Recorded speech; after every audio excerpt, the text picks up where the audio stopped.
সূরা আল মুমিনুন।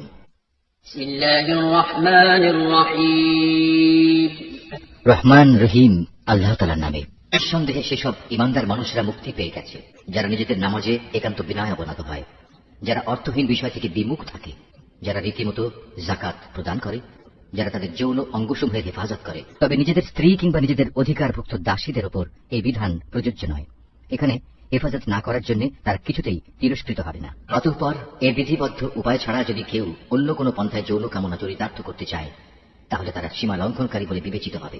যারা তাদের কাছে রক্ষিত আমানত ও অন্যদের দেয়া প্রতিশ্রুতিসমূহের হেফাজত করে, যারা নিজেদের নামাজ সমূহের ব্যাপারে সমাধিক যত্নবান হয়, এই লোকগুলি হচ্ছে মূলত জমিনে আমার যথার্থ উত্তরাধিকারী। জান্নাতুল ফেরদাউসের উত্তরাধিকারও এরা পাবে, তারা সেখানে চিরকাল থাকবে। মানুষ, তোমরা সৃষ্টি প্রক্রিয়াটা লক্ষ্য করো। আমি মানুষকে মাটির মূল উপাদান থেকে পয়দা করেছি, অতঃপর তাকে আমি শুক্র কীট হিসেবে একটি সংরক্ষিত জায়গায় সুনির্দিষ্ট সময়ের জন্য রেখে দিয়েছি। এরপর এই শুক্রবিন্দুকে আমি এক ফোঁটা জমাট রক্তে পরিণত করি, অতঃপর এই জমাট রক্তকে মাংসপিণ্ডে পরিণত করি। কিছুদিন পরে পিণ্ডকে অস্থি পাঁজরে পরিণত করি, তারপর এক সময় এই অস্থি পাঁজরকে গোশতের পোশাক পরিয়ে দিই। অতঃপর বানানোর প্রক্রিয়া শেষ করে আমি তাকে সম্পূর্ণ ভিন্ন এক সৃষ্টি তথা মানুষ রূপে পয়দা করি। আল্লাহ তাআলা কত উত্তম সৃষ্টিকর্তা, কত নিপুণ তার সৃষ্টি। একটি সুনির্দিষ্ট সময় দুনিয়ায় কাটিয়ে এরপর আবার তোমরা মৃত হয়ে যাও। তারপর কিয়ামতের দিন তোমরা সবাই পুনরুত্থিত হবে। আমি তোমাদের উপর এ 7 আসমান বানিয়েছি এবং আমি আমার সৃষ্ট সম্পর্কে মোটেই উদাসীন নই। আমি আসমান থেকে পরিমাণ মতো পানি বর্ষণ করেছি এবং তা প্রয়োজন মতো জমিনে সংরক্ষণ করে রেখেছি। আবার এক সময় তা উড়িয়ে নিয়ে যাবার ব্যাপারেও আমি সম্পূর্ণ ক্ষমতাবান। তারপর জমিনে সংরক্ষিত সেই পানি দিয়ে তোমাদের জন্য খেজুর ও আঙুরের বাগান সৃষ্টি করি। তোমাদের জন্য তাতে প্রচুর ফল পাকড়া উৎপাদিত হয়, আর তা থেকে তোমরা পর্যাপ্ত পরিমাণ আহার গ্রহণ করো। জমিনে সংরক্ষিত পানি থেকে এক প্রকার গাছ সিনাই পাহাড়ের তেলের উপাদান নিয়ে জন্ম লাভ করে। খাদ্য গ্রহণকারীদের জন্য তা ব্যঞ্জন হিসেবেও ব্যবহৃত হয়। মানুষ, তোমাদের জন্য অবশ্যই চতুষ্পদ জন্তুর মাঝে প্রচুর শিক্ষণীয় বিষয় রয়েছে। তার পেটের ভেতরে যা কিছু আছে তা থেকে আমি তোমাদের দুধ পান করাই। এছাড়াও তোমাদের জন্য তাতে আরো অনেক উপকারিতা রয়েছে। তার গোশত থেকে তোমরা আহারও করো। আবার কিছু আছে তার উপর তোমরা বাহন হিসেবে সওয়ার হও। অবশ্য জলযানেও তোমাদের আরোহণ করানো হয়। অবশ্যই আমি নূহকে তার জাতির কাছে হেদায়েত দিয়ে পাঠিয়েছিলাম। সে তার জাতিকে বলেছিল, হে আমার জাতি, তোমরা ইবাদত করো একমাত্র আল্লাহ তাআলার। তিনি ছাড়া তোমাদের দ্বিতীয় কোনো মাবুদ নেই। তোমরা কি তাকে ভয় করবে না? তার জাতির মোড়লরা, যারা তার আগে থেকে কুফরি করছিল, এ কথা শুনে অন্যদের বলল, এ ব্যক্তি তো তোমাদের মতো একজন মানুষ। আসলে এই ব্যক্তি তোমাদের উপর নেতৃত্ব করতে চায়। আল্লাহ তাআলা যদি নবী পাঠাতেই চাইতেন তাহলে ফেরেশতাদেরই নবী করে পাঠাতেন। আমরা তো এমন কোন কথা আমাদের পূর্বপুরুষদের জামানায়ও ঘটেছে বলে শুনিনি। মূলত এ মানুষটি এমন, যার মধ্যে মনে হয় কিছু পাগলামি এসে গেছে। অতএব তোমরা তার কোনো কথায় কান দিও না, বরং এর ব্যাপারে কয়েকটা নির্দিষ্ট দিন পর্যন্ত অপেক্ষা করো, হয়তো সে এমনিই সেরে যাবে। এ কথা শুনে নূহ তার মালিকের কাছে দোয়া করল, হে আমার মালিক, এরা যেভাবে আমাকে মিথ্যা সাব্যস্ত করলো, তুমি সেভাবেই তাদের মোকাবেলায় আমাকে সাহায্য করো। অতঃপর আমি তার কাছে ওহী পাঠালাম, তুমি আমার তত্ত্বাবধানে আমারই ওহী অনুযায়ী একটি নৌকা প্রস্তুত করো। তারপর যখন আমার আযাবের আদেশ আসবে এবং জমিনের চুল্লি প্লাবিত হয়ে যাবে, তখন সব কিছু থেকে এক এক জোড়া নৌকায় উঠিয়ে নাও। তোমার পরিবার পরিজনদের উঠিয়ে নেবে, তবে তাদের মধ্যে যার ব্যাপারে আল্লাহ তাআলার সিদ্ধান্ত এসে গেছে সে ছাড়া। দেখো, যারা জুলুম করেছে তাদের ব্যাপারে আমার কাছে কোনো আরজি পেশ করো না, কেননা মহাপ্লাবনে আজ তারা নিমজ্জিত হবেই। তারপর যখন তুমি এবং তোমার সাথীরা নৌকায় আরোহণ করবে, তখন শুধু বলবে, সমস্ত প্রশংসা আল্লাহ তাআলার জন্য, যিনি আমাদের একটি অত্যাচারী জাতি থেকে উদ্ধার করেছেন। তুমি নৌকায় উঠে বলো, হে আমার মালিক, তুমি আমাকে জমিনের কোথাও বরকতের সাথে নামিয়ে দাও। একমাত্র তুমি পারো আমাকে শান্তির সাথে কোথাও নামিয়ে দিতে। নিঃসন্দেহে এই কাহিনীর মধ্যে আমার কুদরতের নিদর্শন রয়েছে। তাছাড়া মানুষদের পরীক্ষা তো আমি সব সময় নিয়ে থাকি। এদের পরে আমি আর এক জাতিকে পয়দা করেছিলাম। অতঃপর তাদেরই একজনকে তাদের কাছে নবী করে পাঠিয়েছি, যার দাওয়াত ছিল, হে আমার জাতি, তোমরা এক আল্লাহ তাআলারই ইবাদত করো, তিনি ছাড়া তোমাদের আর কোনো মাবুদ নেই। তোমরা নূহের জাতির ভয়াবহ আযাব দেখেও কি সাবধান হবে না? নবীর কথা শুনে তার জাতির নেতৃস্থানীয় লোকজন, যারা আল্লাহকে অস্বীকার করেছে, মিথ্যা সাব্যস্ত করেছে, পরকালে আল্লাহ তাআলার সাথে সাক্ষাতের বিষয়টিকে, সর্বোপরি যাদের আমি দুনিয়ার জীবনে প্রচুর ভোগ সামগ্রী দিয়ে রেখেছিলাম, তারা অন্য লোকদের বলল, এই ব্যক্তিটি তোমাদের মতো মানুষ ছাড়া অন্য কিছু নয়। তোমরা যা খাও সেও তা খায়, তোমরা যা কিছু পান করো সেও তা পান করে। এমত অবস্থায় তোমরা যদি তোমাদেরই মতো একজন মানুষের নবী মনে করে তার কথা মেনে চলো, তাহলে তোমরা অবশ্যই ক্ষতিগ্রস্ত হবে। ব্যক্তিটি কি তোমাদের সাথে এই ওয়াদা করেছে যে তোমরা যখন মরে যাবে, যখন তোমরা মাটি ও হাড্ডিতে পরিণত হয়ে যাবে, তখন তোমাদের সবাইকে কবর থেকে আবার উঠিয়ে আনা হবে? এই যে বিষয়টি যা দিয়ে তোমাদের সাথে এই ওয়াদা করা হচ্ছে, এটা মানুষের বৈষয়িক বুদ্ধি থেকে অনেক দূরে এবং ধরা ছোঁয়ারও অনেক বাইরে। তারা বলল, কিসের আবার পুনরুত্থান? দুনিয়ার জীবনই তো হচ্ছে আমাদের একমাত্র জীবন। আমরা এখানে মরবো, এখানেই বাঁচবো। আমাদের কখনোই আবার পুনরুত্থিত করা হবে না। নবুয়তের দাবিদার এই ব্যক্তিটি হচ্ছে এমন এক মানুষ যে এসব কথা দ্বারা আল্লাহর উপর মিথ্যা অপবাদ দিচ্ছে। আমরা তার উপর ঈমান আনব না। এদের মিথ্যাচার দেখে সে নবী আল্লাহ তাআলার কাছে দোয়া চাইল এবং বলল, হে আমার মালিক, তুমি এদের মিথ্যার মোকাবেলায় আমাকে সাহায্য করো। আল্লাহ তাআলা বললেন, হ্যাঁ, তুমি ভেবো না, অচিরেই এরা নিজেদের কর্মকাণ্ডের জন্য অনুতপ্ত হবে। অতঃপর সত্যি সত্যি একদিন আমার এক মহাতাণ্ডব এসে তাদের উপর মরণ আঘাত হানল এবং আমি মুহূর্তের মধ্যে তাদের সবাইকে তরঙ্গ তাড়িত আবর্জনার স্তূপ সদৃশ বস্তুতে পরিণত করে দিলাম। অতঃপর সবাই বলে উঠল, আল্লাহর গজব নাজিল হোক জালেম সম্প্রদায়ের উপর। আমি তাদের ধ্বংসের পর আরো অনেক জাতিকেই সৃষ্টি করেছি। কোন জাতি তার দুনিয়ার বাঁচার নির্দিষ্ট কাল যেমন ত্বরান্বিত করতে পারেনি, তেমনি সময় এসে গেলে তা কেউ বিলম্বিত করতে পারেনি। অতঃপর দুনিয়ার জাতিসমূহের কাছে আমি একের পর এক রসুল পাঠিয়েছি। যখনই কোন জাতির কাছে তার প্রতি পাঠানো আমার রসুল এসেছে, তখনই তাকে তারা মিথ্যাবাদী বলেছে। অতঃপর আমিও ধ্বংস করার জন্য তাদের এক একজনের পেছনে ক্রমিক নম্বর লাগিয়ে দিয়েছি। এভাবেই আমি তাদের একদিন ইতিহাসের কাহিনীর বিষয়েও পরিণত করেছি। বিধ্বংস হোক সে জাতি যারা আল্লাহ তাআলার উপর ঈমান আনেনি। তারপর আমি এক সময় আমার আয়াতসমূহ ও সুস্পষ্ট দলিল প্রমাণ দিয়ে মুসা এবং তার ভাই হারুনকে পাঠিয়েছি। তাদের আমি পাঠিয়েছি ফেরাউন ও তার পারিষদদের কাছে, কিন্তু তারা তাদের মেনে নেওয়ার বদলে অহংকার করল। তারা ছিল স্পষ্টত একটি নাফরমান জাতি।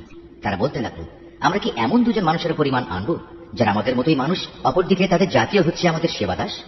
তারা তাদের উভয়কে মিথ্যাবাদী বলল। ফল এই দাঁড়ালো, তারা ধ্বংসপ্রাপ্ত মানুষদের দলভুক্ত হয়ে গেল। আমি মুসাকে আমার কেতাব দান করেছি যেন লোকেরা তা থেকে হেদায়েত লাভ করতে পারে। এভাবেই আমি মারিয়াম পুত্র ঈসা ও তার মাকে আমার কুদরতের নিদর্শন বানিয়েছি এবং তাদের এক নিরাপদ ও প্রশ্রবণ বিশিষ্ট উচ্চ ভূমিতে আমি আশ্রয় দিয়েছি। হে আমার রাসূলরা, তোমরা পাক পবিত্র জিনিসসমূহ খাও, হামেশা নেক আমল করো, কেননা তোমরা যা কিছু করো সে সম্পর্কে আমি সবিশেষ অবহিত আছি। এই যে তোমাদের জাতি, তা কিন্তু দিনের বন্ধনে একই জাতি, আর আমি হচ্ছি তোমাদের একমাত্র মালিক। অতএব তোমরা আমাকে ভয় করো। কিন্তু লোকেরা নিজেদের মাঝে এই মৌলিক বিষয়টাকে বহুধা বিভক্ত করে দিয়েছে, আর প্রত্যেক দলের কাছে যা কিছু আছে তা নিয়েই তারা পরিতুষ্ট। অতএব হে নবী, তুমি তাদের একটা সুনির্দিষ্ট সময়ের জন্য নিজ নিজ বিভ্রান্তিতে পড়ে থাকার জন্য ছেড়ে দাও। তারা কি এটা ধরে নিয়েছে আমি তাদের যে ধন সম্পদ ও সন্তান সন্ততি দিয়ে সাহায্য করছি এবং তার অর্থ এই যে আমি সব সময় তাদের জন্য সকল প্রকার কল্যাণ ত্বরান্বিত করে যাব? না, আসলে তা নয়। কিন্তু এরা তো সে সম্পর্কে কিছুই বোঝে না। যারা নিজেদের মালিকের ভয়ে সদা ভীত সন্ত্রস্ত থাকে, তাদের মালিকের নাজিল করা আয়াতসমূহের উপর ঈমান আনে, যারা তাদের মালিকের মালিকানার সাথে অন্য কাউকে শরীক করে না, যারা তার পথে যা কিছু দিতে পারে মুক্ত হস্তে দান করে, তারপরেও তাদের মন ভীত ও কম্পিত থাকে, তাদের একদিন তাদের মালিকের কাছে ফিরে যেতে হবে। সত্যিকার অর্থে এরাই হচ্ছে সেসব মানুষ যারা নেকির কাজে সদা তৎপর, উপরন্তু তারা সবার চাইতে অগ্রগামীও। আমি কারো উপরে তার সাধ্যাত্মিক বোঝা চাপাই না। প্রত্যেক মানুষের আমল সংক্রান্ত একটি গ্রন্থ আমার কাছে সংরক্ষিত আছে, যা তাদের অবস্থা ঠিক ঠিক বলে দেবে। আর এই ব্যবস্থাপনায় তাদের উপর কোনো জুলুম করা হবে না, বরং তাদের অন্তর এ বিষয়ে আধারে আচ্ছন্ন হয়ে আছে। এছাড়াও তাদের জীবনে আরো বহুতর খারাপ কাজ আছে যা তারা সব সময় করে থাকে। এরা এসব কাজ থেকে কখনো ফিরে আসে না যতক্ষণ না আমি তাদের ঐশ্বর্যশীল লোকদের শাস্তি দ্বারা আঘাত করি। তখন তারা সাথে সাথেই আর্তনাদ করে ওঠে। তখন বলা হবে, আজ আর আর্তনাদ করো না, তোমাদের আমার পক্ষ থেকে কোনো সাহায্য করা হবে না। যখন আমার আয়াতসমূহ তোমাদের সামনে পড়ে পড়ে শোনানো হতো, তখন তোমরা আমার নবীদের আওয়াজ শোনা মাত্রই উল্টো দিকে সরে পড়তে নেহায়েত দম্ভ ভরে, পরে নিজেদের মজলিসে গিয়ে অর্থহীন গল্পগুজব জুড়ে দিতে। এরা এই কালাম কোরআনের উপর কি চিন্তা ভাবনা করে না, কিংবা তাদের কাছে নতুন কিছু একটা এসেছে যা তাদের বাপ দাদাদের কাছে আসেনি? তারা কি তাদের রসুলকে চিনতে পারেনি যে জন্য তারা তাকে অস্বীকার করছে? কিংবা তারা কি একথা বলে তার সাথে কোন রকম পাগলামি রয়েছে? বরং আসল কথা হচ্ছে, রসুল তাদের কাছে সত্য নিয়ে হাজির হয়েছে এবং তাদের অধিকাংশ লোকই এ সত্যকে অপছন্দ করে। যদি এমন হতো সত্য তাদের ইচ্ছা আকাঙ্ক্ষার অনুগামী হয়ে যেত, তাহলে আসমান সমূহ ও জমিন এবং আরো যা কিছু এই উভয়ের মাঝে আছে তার গোটা ব্যবস্থাপনা কবেই ভেঙে বিশৃঙ্খল হয়ে পড়ত। পক্ষান্তরে আমি তাদের কাছে তাদের নিজেদের কাহিনী নিয়ে এসেছি, কিন্তু আশ্চর্য, তারা এখন তাদের নিজেদের কথাবার্তা থেকেই মুখ ফিরিয়ে নিচ্ছে। হে নবী, তবে কি এরা মনে করে তুমি এদের কাছে দিন পৌঁছানোর জন্য কোন রকম পারিশ্রমিক দাবি করছো? অথচ তোমার মালিকের দেয়া পারিশ্রমিক এদের পার্থিব পারিশ্রমিকের তুলনায় অনেক উৎকৃষ্ট, আর তিনি তো হচ্ছেন সর্বোত্তম রিজিক দাতা। তুমি তো তাদের সঠিক পথের দিকেই আহ্বান করছো। অবশ্য যারা আখিরাতের উপর ঈমান আনে না, তারাই কেবল হেদায়েতের সঠিক পথ থেকে বিচ্যুত হয়ে যাচ্ছে। আর যদি আমি এদের উপর দয়া করি এবং যে বিপদ মুসিবত তাদের উপর আপতিত হয়েছে তা যদি দূর করে দিই, তাহলেও এরা নিজেদের নাফরমানিতে শক্তভাবে বিভ্রান্ত হয়ে পড়বে। আমি এদের কঠোর আযাব দ্বারা পাকড়াও করলাম, তারপরও এরা নিজেদের মালিকের প্রতি নত হল না। এবং কখনো এরা কাতর প্রার্থনাটুকু পর্যন্ত আমার কাছে পেশ করল না। অতঃপর যখন সত্যি আমি এদের উপর কঠোর আযাবের দুয়ার খুলে দেব, তখন তুমি দেখবে এরা হতাশ হয়ে পড়ছে। হে মানুষ, তিনি আল্লাহ তাআলা, যিনি তোমাদের শোনার জন্য কান, দেখার জন্য চোখ ও চিন্তা গবেষণা করার জন্য একটি মন দিয়েছেন। কিন্তু তারা এসব দানের শুকর খুব অল্পই আদায় করে। তিনি তোমাদের সৃষ্টি করে জমিনে তোমাদের বংশ বিস্তার করে চারিদিকে ছড়িয়ে রেখেছেন। একদিন তোমাদের সবাইকে আবার তার কাছেই একত্রিত করা হবে। তিনি তোমাদের জীবন দান করেন, তিনি তোমাদের মৃত্যু ঘটান। রাত দিনের আবর্তন তার ইচ্ছায় সংঘটিত হয়। এত সব কিছু দেখেও তোমরা কি সত্য অনুধাবন করবে না? নবীদের সামনে এরাও কিন্তু সে ধরনের অর্থহীন কথাই বলে, যেমনি করে তাদের আগের লোকেরা বলেছে। তারা বলেছিল, আমরা যখন মরে যাব, আমরা যখন মাটি ও হাড্ডিতে পরিণত হয়ে যাব, তখন কি আমরা পুনরুত্থিত হব? তারা বলে, আসলে এভাবেই আমাদের ও আমাদের পূর্ববর্তী লোকদের পুনরুত্থানের ওয়াদা দিয়ে আসা হচ্ছে, মৃত্যুর পর আবার জীবন লাভের। এ কথাগুলো অতীতের দিনের উপকথা ব্যতীত আর কিছুই নয়। হে নবী, এদের জিজ্ঞেস করো, যদি তোমরা জানো তাহলে বলো, এই জমিনে এবং এখানে যা কিছু সৃষ্টি আছে তা কার মালিকানাধীন? ওরা বলবে, হ্যাঁ, সবকিছুই আল্লাহর। তুমি বলো, এর পরেও তোমরা কি চিন্তা ভাবনা করবে না? তুমি এদের আরো জিজ্ঞেস করো, এ সাত আসমান ও মহান আরশের অধিপতি কে? জবাব দেবে, এ সবকিছুই আল্লাহর। তুমি বলো, তারপরও তোমরা কি আল্লাহকে ভয় করবে না? তুমি আবারও জিজ্ঞেস করো, যদি তোমরা সত্যি সত্যি জানো তাহলে বলো, কার হাতে রয়েছে আসমান জমিন সবকিছু একক কর্তৃত্ব? হ্যাঁ, তিনি যাকে ইচ্ছা তাকেই পানা দেন, কিন্তু তার বিরুদ্ধে কেউ কাউকে পানা দিতে পারে না। তারা আবারও সাথে সাথে বলবে, হ্যাঁ, মহান আল্লাহ তাআলার। তুমি বলো, এ সত্ত্বেও তোমরা কেমন করে বিভ্রান্ত হচ্ছ? আসলে আমি তো সত্য কথা এদের কাছে পৌঁছে দিয়েছিলাম, কিন্তু এরা সবাই মিথ্যাবাদী। আল্লাহ তাআলা কাউকেই সন্তান হিসেবে গ্রহণ করেননি, না তার সাথে অন্য কোনো মাবুদ রয়েছে। যদি তার সাথে অন্য কোনো মাবুদ থাকতো, তাহলে প্রত্যেক মাবুদ নিজ নিজ সৃষ্টি দিয়ে আলাদা হয়ে যেত, এবং এই মাবুদরা একে অন্যের উপর প্রাধান্য বিস্তার করতে চাইত। এরা যা কিছু আল্লাহ তাআলা সম্পর্কে বলে, তিনি তার থেকে অনেক পবিত্র ও মহান। উপস্থিত অনুপস্থিত সব কিছুর সম্মুখ ওয়াকিফাল তিনি। সুতরাং এরা আল্লাহ তাআলার সাথে অন্যদের যেভাবে শরীক করে, তিনি তার চাইতে অনেক পবিত্র। হে নবী, তুমি বলো, হে আমার মালিক, যে আযাবের ওয়াদা এই কাফেরদের সাথে করা হচ্ছে, তা যদি তুমি আমাকে দেখাতেই চাও, তাহলে হে আমার মালিক, তুমি আমাকে জালেম সম্প্রদায়ের মধ্যে শামিল করে এই আযাব প্রত্যক্ষ করায়ও না। হে নবী, আমি তাদের কাছে যে আযাবের ওয়াদা করেছি তা অবশ্যই তোমাকে দেখাতে সক্ষম। হে নবী, তারা তোমার সাথে কোনো খারাপ ব্যবহার করলে তুমি এমন পন্থায় তা দূর করার চেষ্টা করো যা হবে নিতান্ত উত্তম পন্থা। আমি তো ভালো করেই জানি ওরা তোমার ব্যাপারে কি বলে। সে ব্যাপারে উদ্বিগ্ন না হয়ে তুমি বরং বলো, হে আমার মালিক, শয়তানদের যাবতীয় ওয়াসওয়াসা থেকে আমি তোমার পানা চাই। আর বলো, হে আমার মালিক, আমি এ থেকেও তোমার পানা চাই যে শয়তান আমার ধারে কাছেও ঘেঁষবে।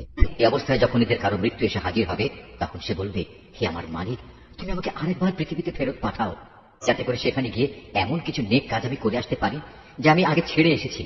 তখন বলা হবে, না, তার কখনো হবার নয়। মূলত সেটা হচ্ছে এক অসম্ভব কথা, যা সে শুধু বলার জন্যই বলবে। এই মৃত ব্যক্তিদের সামনে একটি যবনিকা তাদের আড়াল করে রাখবে সেই দিন পর্যন্ত, যেদিন তারা কবর থেকে পুনরুত্থিত হবে। অতঃপর যেদিন সিনায় ফু দেওয়া হবে, সেদিন মানুষ এমনই দিশেহারা হয়ে পড়বে যে তাদের মধ্যে আত্মীয়তার বন্ধন বলতে কিছুই অবশিষ্ট থাকবে না। না তারা একজন আরেকজনকে কিছু একটা জিজ্ঞেস করতে যাবে। অতএব সেদিন যাদের নেকির পাল্লা ভারী হবে, তারাই হবে সেসব মানুষ যারা মুক্তিপ্রাপ্ত। আর যাদের নেকির পাল্লা হালকা হবে, তারা হবে সেসব ব্যর্থ মানুষ যারা নিজেদের জীবন মিথ্যার পিছনে বিনষ্ট করে দিয়েছে। তারা জাহান্নামে থাকবে চিরকাল। জাহান্নামের আগুন তাদের মুখমণ্ডল জ্বালিয়ে দেবে, তাতে তাদের চেহারা জ্বরে বিভৎস হয়ে যাবে।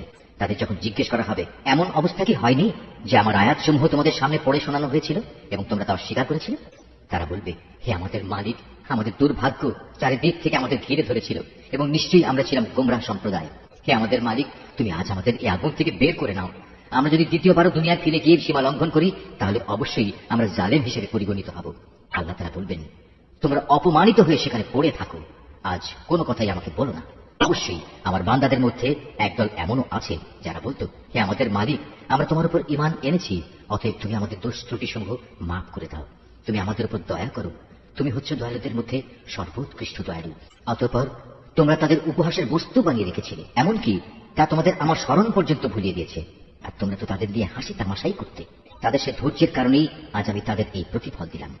মূলত তারাই হচ্ছে সত্যিকার অর্থে সফল মানুষ। আল্লাহ তাআলা বলবেন, বলো তো, তোমরা পৃথিবীতে কত বছর কাটিয়ে এসেছো? তারা বলবে, আমরা সেখানে অবস্থান করেছিলাম একদিন কিংবা একদিনের কিছু অংশ। তুমি না হয় তাদের কাছে জিজ্ঞেস করো যারা হিসাব রেখেছে। আল্লাহ তাআলা বলবেন, আসলে তোমরা পৃথিবীতে খুব সামান্য সময়ই কাটিয়ে এসেছো। কত ভালো হতো যদি তোমরা এই কথাটা ভালো করে জানতে। তোমরা কি সত্যি সত্যি এটা ধরে নিয়েছো আমি তোমাদের এমনিই অনর্থক পয়দা করেছি এবং তোমাদের কখনোই আমার কাছে ফিরে আসতে হবে না? না, তা কখনো নয়। মহিমান্বিত আল্লাহ তাআলা তিনি সব কিছুর যথার্থ মালিক, তিনি ছাড়া আর কোনো মাবুদ নেই। সম্মানিত আরশের একক অধিপতিও তিনি। অতএব যে ব্যক্তি আল্লাহ তাআলাকে বাদ দিয়ে অন্য কোনো মাবুদকে ডাকে, তার কাছে যার জন্য কোন রকম সনদ নেই, সে যেন জেনে রাখে তার হিসাব তার মালিকের কাছে যথার্থই মজুদ আছে। সেদিন তারা কোনো অবস্থায় সফল কাম হবে না যারা তাকে অস্বীকার করেছে। হে নবী, তুমি বলো, হে আমার মালিক, তুমি আমায় ক্ষমা করো, কেননা তুমি হচ্ছ দয়ালুদের মধ্যে সর্বোৎকৃষ্ট।